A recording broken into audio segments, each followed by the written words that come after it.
தை அமாவாசை அன்று செய்ய வேண்டியதும் செய்யக்கூடாததும் என்னென்ன?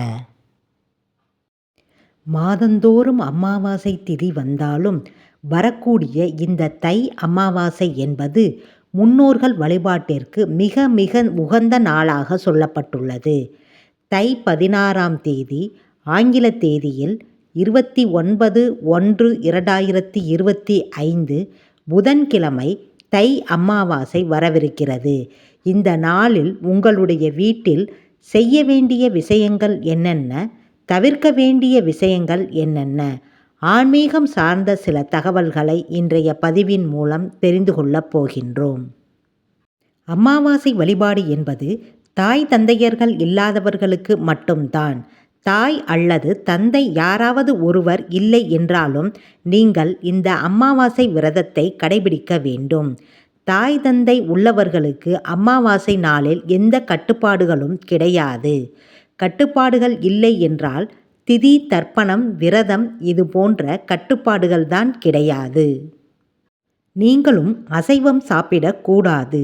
உங்களுடைய அம்மா அப்பாவிற்கு அம்மா அப்பா இருப்பார்கள் அல்லவா? உங்களுடைய தாத்தா பாட்டி இல்லை என்றால் உங்களுடைய வீட்டில் அமாவாசை அன்று என்ன சமைக்கிறார்களோ அதை சாப்பிட்டு உங்களுடைய நாளை கடந்து செல்ல வேண்டும். அவ்வளவுதான். தாய் தந்தையர்கள் இல்லாதவர்கள் அமாவாசை அன்று எழுந்து கட்டாயம் தலைக்கு குளித்து விட வேண்டும்.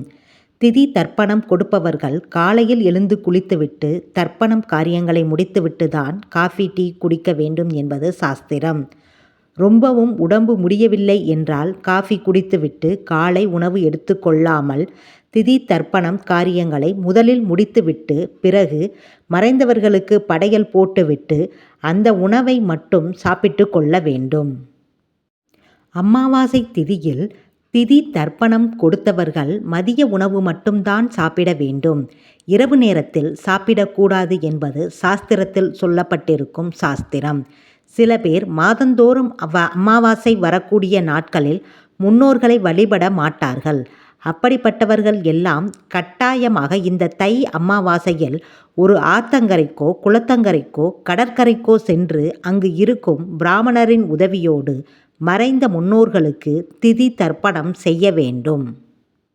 இப்படி ஆத்தங்கரைக்கு சென்று நீர்நிலைகளுக்கு சென்று திதி தர்ப்பணம் கொடுத்துவிட்டு வீட்டிற்கு வந்தவுடன் குளித்து விட வேண்டும். குளித்த பிறகுதான் வீட்டு முன்னோர்களுக்கு படையல் போட்டு வழிபாட்டை மேற்கொள்ள வேண்டும் என்பது குறிப்பிடத்தக்கது. ஆத்தங்கரைக்கு சென்று பிராமணர் உதவியோடு உங்களால் திதி தர்ப்பணம் காரியங்களை செய்ய முடியவில்லை என்றால் காலையில் எழுந்து சுத்தபத்தமாக குளித்துவிட்டு நேராக கடைக்கு சென்று பச்சரிசி, பருப்பு வகைகள், காய்கறிகள், வெல்லம், வாழை இலை இது போன்ற பொருட்களை எல்லாம் வாங்கி ஒரு பையில் போட்டு சிவன் கோவிலில் இருக்கும் பிராமணருக்கோ பெருமாள் கோவிலில் இருக்கும் பிராமணருக்கோ தானம் கொடுக்க வேண்டும். கட்டாயம் நீங்கள் செய்யக்கூடிய இந்த தானம் முன்னோர்களது ஆசிர்வாதத்தை பெற்றுத்தரும். இப்படி தானம் கொடுத்துவிட்டு வீட்டிற்கு வந்து குளித்துவிட்டு தான் முன்னோர்களுக்கு படையல் போட வேண்டும் என்பது குறிப்பிடத்தக்க ஒரு விஷயம். முன்னோர்களுக்கு படையல் போட்டு வழிபாட்டை நிறைவு செய்துவிட்டு காகத்திற்கு சாதம் வைக்க வேண்டும். மொட்டை மாடியில் 2 தர்ப்பையை வைத்து அதன் மேலே நீங்கள் சமைத்த சாப்பாட்டை வைத்து கூட கட்டாயம் தண்ணீர் வைக்க வேண்டும். சில பேர் நாங்கள் வைத்த சாதத்தை காகம் எடுக்கவில்லை என்று கவலைப்படுவார்கள். கா கா கா என்று அழைத்துவிட்டு சாதத்தை வைத்துவிட்டு வந்துவிடவும். காகம் வந்து எடுக்கவில்லை என்றால் தேவையில்லாமல் மனதை போட்டு குழப்பிக் கொள்ள வேண்டாம். தை அமாவாசை அன்று வாசலில் கோலம் போடக்கூடாது. சமையலில் வெங்காயம் பூண்டு சேர்த்து கொள்ளக்கூடாது. அமாவாசை அன்று சமைத்த உணவுகளை உங்கள் குடும்ப உறுப்பினர்கள் மட்டும்தான் சாப்பிட வேண்டும். இரத்த சம்பந்தப்பட்டவர்கள் மட்டும்தான் சாப்பிட வேண்டும். 3வது நபர்களுக்கு அமாவாசை அன்று சமைத்த சாப்பாட்டை கொடுக்கக்கூடாது என்பது குறிப்பிடத்தக்கது. அமாவாசை அன்று அன்னதானம் செய்வது நல்லதுதான். முன்னோர்களுக்கு படைத்த அந்த உணவை நீங்கள் மட்டும் சாப்பிட வேண்டும். நீங்களும் அமாவாசை திதியில் உங்களுக்கு சம்பந்தம் இல்லாதவர்களுடைய வீட்டிற்கு சென்று உணவு சாப்பிட்டுவிட்டு வராதீர்கள். அவர்களுடைய கர்மாவை நீங்கள் வாங்கி கொண்டதாக அர்த்தமாகிவிடும்.